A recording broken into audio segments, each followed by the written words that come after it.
Okay.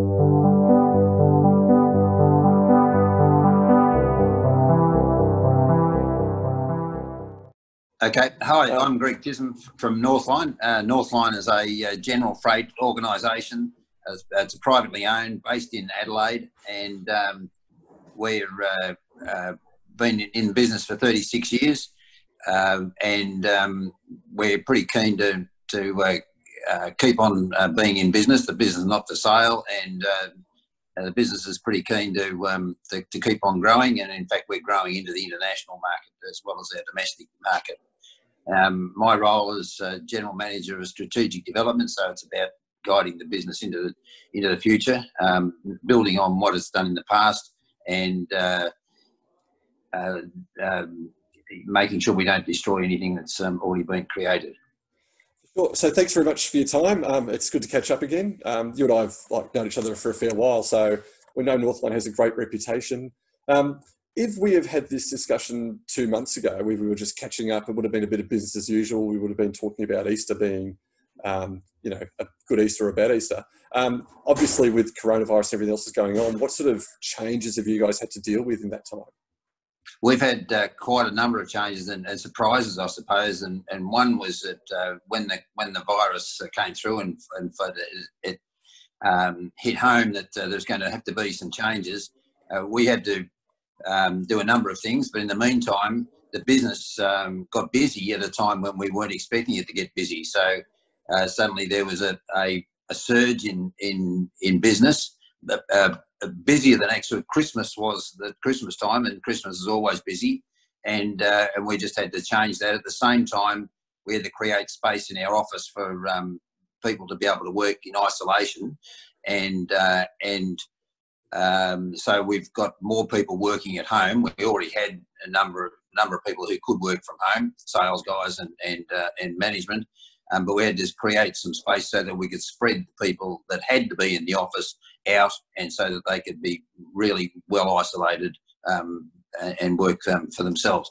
And then we've had to deal with some customers being busier than normal, and some customers ceasing trade because they've closed their stores or whatever. Yeah, for sure. So there's a fair bit of inconsistency with things going on. So with the customers that have been busier than normal, has that changed the pattern? So does that mean you're pulling more freight out of certain locations or certain states? Has there been any sort of changes with that you've had to deal with? Not really, no. It's been steady as she goes in terms of general freight patterns. It's just that some customers, and bear in mind we've got we've got 5,000 customers on our books, so we've got a fair spread of customers, and so some, as I said, some have got busier, and some have in fact closed their stores or closed their operations, and therefore it's changed quite considerably from that perspective. So that means that places where we're doing pickups for on a daily basis have said no, we can't. No pickups at all for the time being, and others have said, look, send us 3 trucks instead of 1. Without going into any specifics, are there any areas that have surprised you that they've been busy at this time that maybe we wouldn't logically expect? Not when you think it through. No, we've thought it through, and so they've surprised us at the time. But when you think it through, for instance, the hardware area has been specifically busy. And again, it was a surprise, but when you think it through, and now everybody's thought it through, it's no surprise to anybody. But it was quite a surprise at the time. A few surprises in terms of people who have changed their operation and used the opportunity to create some hand sanitizer or have had product in stock that have sold like hotcakes. And so that's been quite interesting. But when you think it through, most of it's been logical. The only thing that was really illogical to us, and like everybody else, was the panic buying of some ridiculous items. So the toilet paper, the pasta, and the self-raising flour seemed to be a real issue for a while, which was just amazing. From a technological point of view, or from a IT point of view, with dispersing the people obviously working from home, and those changes there. Has that been an easy thing for you guys to do? Were you able to sort of scale out pretty quickly? No, we have to operate 24/7 anyway. So people have to operate, from home, weekends, and all sorts of other things. So we've had all that arrangement in place for many years.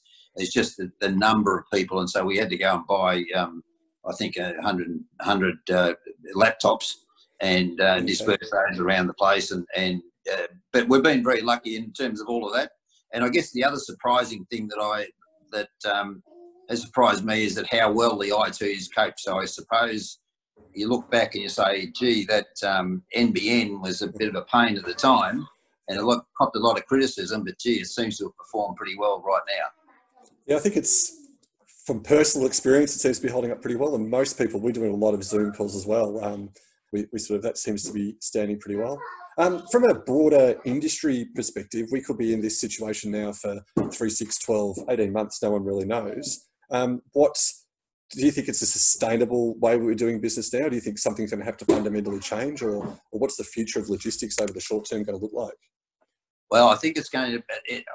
I think it's going to be very interesting. I think some suppliers and some customers won't survive. I think that'll be an issue. I think that there's obviously going to be a downturn in the economy, so that's going to have to deal with that as normal. And I think that there will be some things that will become normal, and there'll be some things that won't. But it's a question of which ones are and which ones aren't. And one of the hardest things I think in any decision-making process is to determine what's a trend and what's an aberration.